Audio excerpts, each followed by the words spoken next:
Halo, perkenalkan nama saya Emerald, NDH09 dari Universitas Palangkaraya, Kalimantan Tengah. Pada kesempatan kali ini, saya akan melakukan sesi wawancara dengan seorang dosen dan seorang mahasiswa dari Universitas Palangkaraya. Dan topik wawancaranya adalah tentang pengaplikasian teknologi informasi dalam proses pembelajaran. Dan pada kesempatan kali ini, saya sudah terhubung dengan saudari Arsena.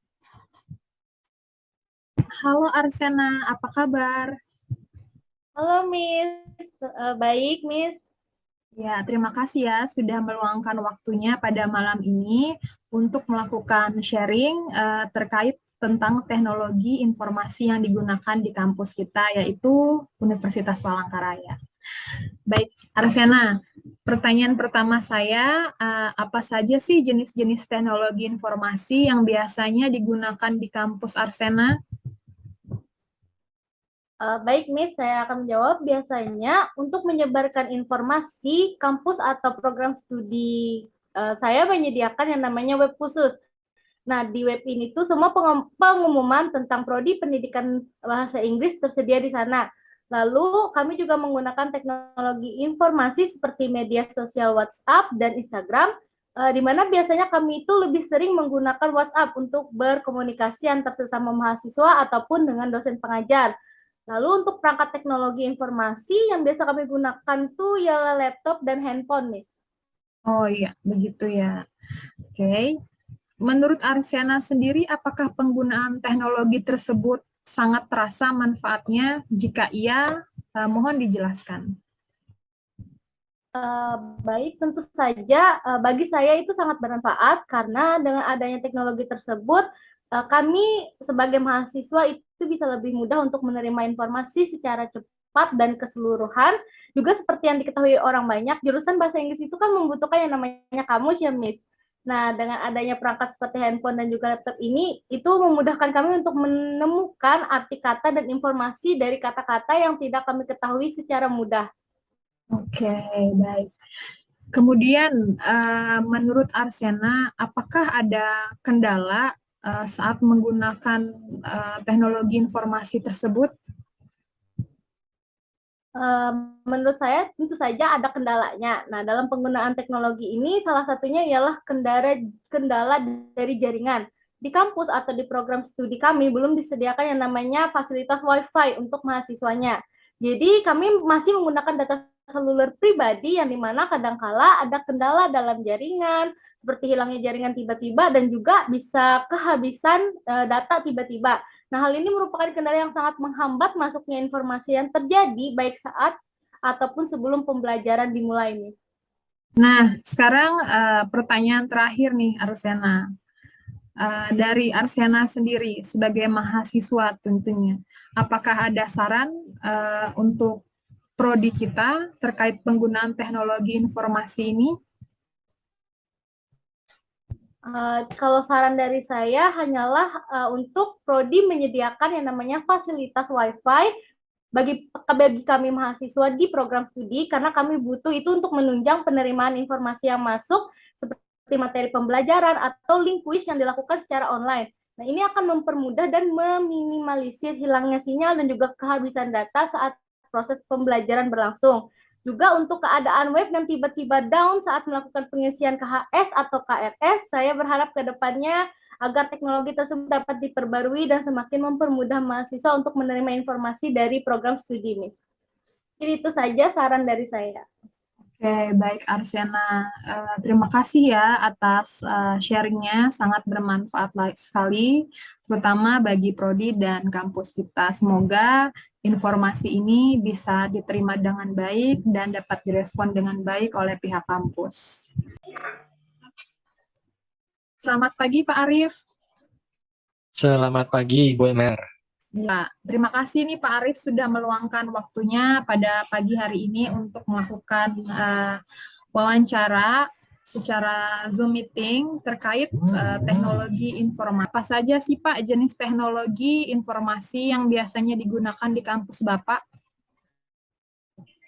Oke, kalau yang paling sering digunakan ya teknologinya pastinya yang berbasis Google ya, Google Classroom, Google Form, um, ya itu kemudian Itu yang paling sering saya gunakan juga di kampus. Kemudian ada juga yang berbasis internet seperti LMS yang digunakan di kampus juga. Jadi ada dua itu sebenarnya yang sering digunakan untuk kegiatan belajar mengajar di kelas. Google yang berbasis Google dan LMS. Baik. Kemudian menurut Bapak pribadi, apakah penggunaan teknologi tersebut sangat bermanfaat? Yang secara pribadi yang menurut saya bermanfaat dan praktis saya gunakan adalah yang berbasis Google ya, karena pertama itu sudah sering digunakan sejak 2 tahun yang lalu, sejak WFO yang lalu, dan juga aksesnya juga mudah bagi dosen dan juga bagi mahasiswa. Jadi itu sangat familiar bagi kita untuk interface-nya. Jadi itu yang menurut saya paling membantu untuk sementara ini. Oke, baik. Kemudian menurut Bapak, apakah ada kendala Pak saat mengoperasikannya? Sebenarnya kalau secara teknis tidak ada ya untuk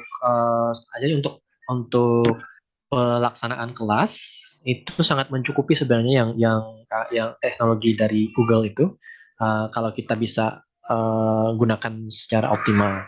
Namun yang jadi masalah menurut saya adalah ketika itu digunakan untuk sistem pelaporan atau pendataan. Jadi data-data atau tugas-tugas mahasiswa itu cuman terkumpul ke kita pribadi, dosennya pribadi, tidak integral ke satu sistem yang bisa diakses oleh orang lain atau dosen yang lain ataupun pimpinan-pimpinan. Nah, itu menurut saya yang menjadi sulit. Jadi misalnya kita mau ngumpul absen nanti di akhir pertemuan kita harus bikin rekapan absen lagi dan dikumpul lagi ke satu sistem yang berbeda lagi. Nah, itu saja sih menurut saya yang jadi masalah selama ini. Jadi untuk kegiatan pembelajaran mengajarnya sendiri tidak menjadi masalah, namun ketika itu diminta laporannya, pembuktiannya, yang jadi masalah adalah para dosen akan melakukan kerja 2 kali istilahnya untuk melaporkan hal tersebut.